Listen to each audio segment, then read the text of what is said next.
Students, researchers, and tourists alike come from across the world to the beautiful tropical country of Costa Rica to admire the rainforests, beaches, and cloud forests. Some come for a sense of adventure and magic, while some come with committed birdwatching goals or with a desire to learn about some of the rarest species on the planet. The one thing that connects them all, that allows for Costa Rica to be such a coveted destination for so many, is the country's unparalleled biodiversity. The variety and abundance of plant and animal species is what drives the beauty observed in Costa Rica, and fuels the expanding tourism industry. However, as more people flock to the country, the oxymoronic and sometimes detrimental effects of this expansion have begun to show themselves. While Costa Rica's beauty has enabled the country to diversify its economy and bring new sources of specialized income, like tour guides and zipline instructors, the influx of tourists and the urbanization required to support the industry has caused deforestation and the isolation of the very areas the industry is built around. This often restricts the habitat required by larger mammals like jaguars, which require a large territory to thrive. As their territory is encroached upon by human activity, like near the very popular Manuel Antonio National Park, some animals like the white-throated capuchins adopt aggressive behavior and develop health problems, such as diabetes from consuming processed foods. As urbanization expands to support the arrival of tourists, restaurants, hotels, and stores are built, increasing the environmental impact of the area.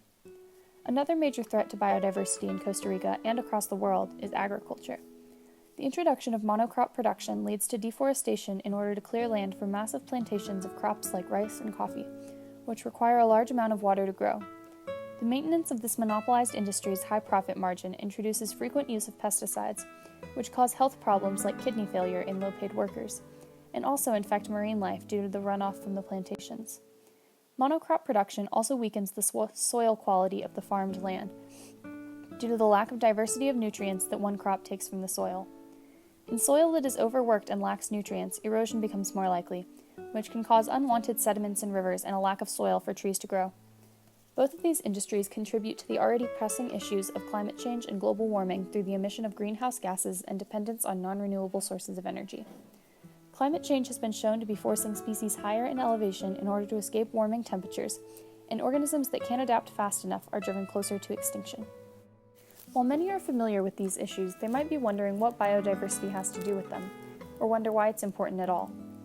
First and foremost, it's important to remember that humans are also a part of nature, and maintaining a balance within it is in our best interest as well as other organisms. Forests and oceans serve as carbon sinks to reduce carbon in the atmosphere, but human production of carbon dioxide and deforestation has overloaded them. Genetic diversity allows species to be resistant to environmental changes, but problems like overfishing and monocrop production have rendered them too weak to face the effects of human-caused climate change. Although the threats to biodiversity may seem overwhelming, there are also many ways to support it. Being a conscious consumer helps to reduce your carbon footprint. This can be done through buying locally produced food and goods, or buying from companies that use sustainably sourced materials. Another way to reduce your environmental impact is to recycle and compost as much as is made available in your community. If it isn't, or you aren't satisfied with other environmental policies, become politically involved and support environmentally conscious legislation. Even as a minor, you can volunteer for environmental organizations.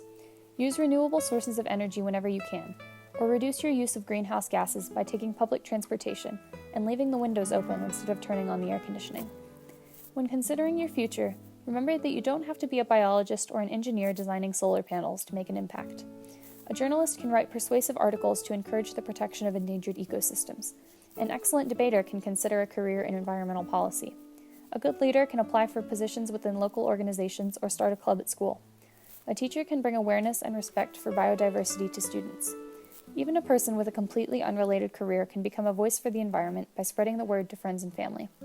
The best way to protect biodiversity is to reduce our impact on the changing climate and protect the land that holds so many valuable species.